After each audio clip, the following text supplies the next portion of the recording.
Both in my practice as a pastor as well as a seminary professor, I more and more was led to realize that the mental health is a very important component also. And sometimes Christians or pastors don't understand that. And so if I can help people understand that both have an important place, I feel I'll serve a useful purpose. My two areas of specialty are family counseling and also the emphasis on grief, loss, and trauma. And what drew me to that is my experience over the years of working with families as a pastor in the area of grief and loss and also traumatic situations. And I see those two as going together because when people are grieving a loss or faced with a trauma, there are often family dynamics there because everyone is grieving the same thing but in a different way.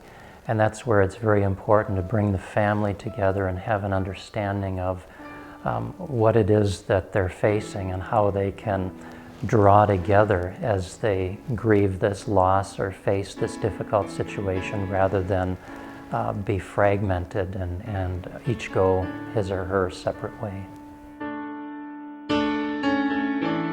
I think Christian counseling is important because we can't divide the human being into separate parts. This is just my mental health side and this is my spiritual side. We are units, we are human beings, and what we face in one area affects the other. And that's where I think the spiritual side is so important together with the mental health side so that people can heal as a unit and not just as, so to speak, two separate individuals. They've actually been able to determine that there is a physiological change that takes place in a person's body when they're in their brain and their body when they're faced with a very traumatic situation. And that's where I think it's helpful for people to realize, no, it's not just in my mind, there is actually something that is going on within my body.